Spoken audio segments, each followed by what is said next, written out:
मराठी मातृभाषा चॅनलवर आपले स्वागत। आज आपण विषय मराठी बालभारती इयत्ता चौथी या पाठ्यपुस्तकातील पाठ क्रमांक 14 मिठाचा शोध या पाठाचा संपूर्ण स्वाध्याय पाहणार आहोत। प्रश्न पहिला, एका वाक्यात उत्तरे लिहा।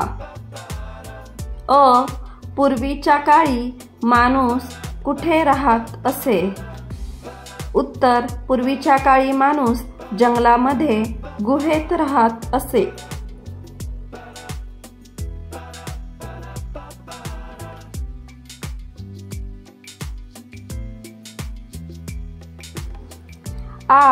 आधी मानवाने हरणांच्या कोणत्या गोष्टीचे खूप दिवस निरीक्षण केले?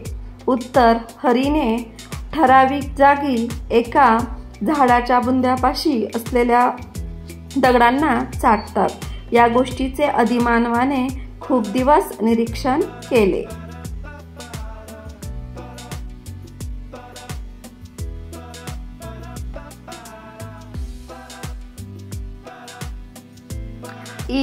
खनिज मिठाला आपण काय म्हणतो? उत्तर, खनिज मिठाला आपण सैंधव मीठ असे म्हणतो।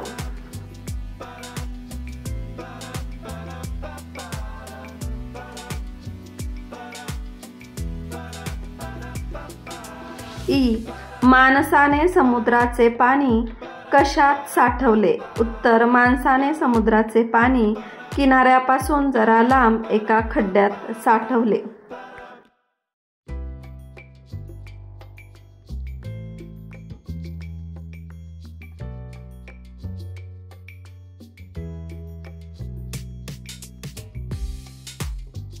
प्रश्न दुसरा, गाळलेल्या जागी योग्य शब्द लिहा।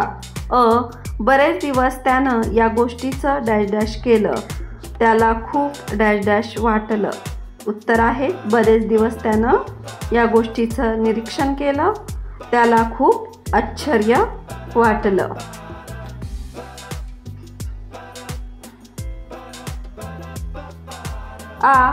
कंदमुळं खाताना रोज थोडा थोडा दगड चाटू लागला।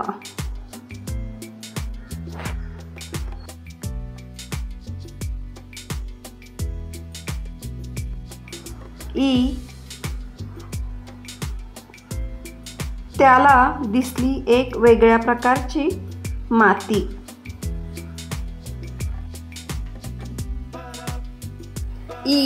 ते पाणी त्याच्या डॅश डॅश नेणंही त्याला शक्य होत नव्हतं गुहेपर्यंत।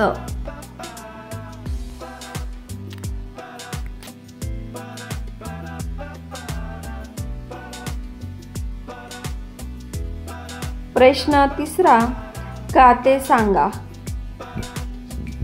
अ, आदिमानवाने दगड चाटून पाहिला। उत्तर, काही हरणे एका झाडाच्या बुंद्याशी असलेल्या दगड चाटताना आदिमानवाने पाहिले, म्हणून कुतूहलाने आदिमानवाने दगड चाटून पाहिला।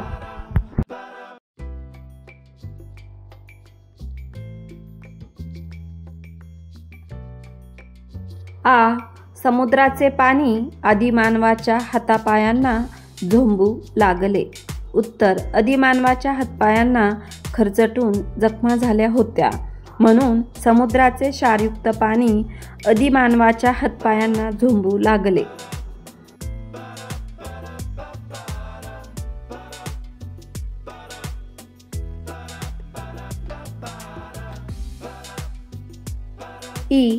समुद्र किनाऱ्यावर आदिमानवाने लांब खड्डा खणला। उत्तर, समुद्र किनाऱ्यावर आदिमानवाने लांब खड्डा खणला कारण त्याला समुद्राचे पाणी त्यात साठवायचे होते।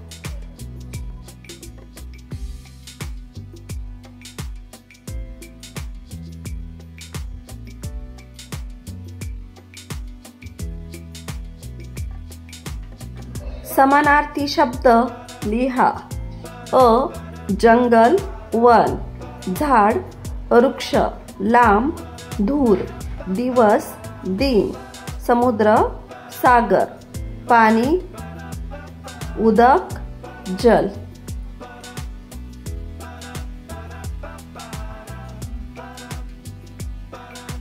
मुलांनो, या व्हिडिओपासून तुम्हाला नक्कीच मदत झाली असेल। तर असेच नवनवीन शैक्षणिक व्हिडिओ पाहण्यासाठी व्हिडिओला लाईक, शेअर नक्की करा आणि चॅनलला सबस्क्राईब करा। Thank you.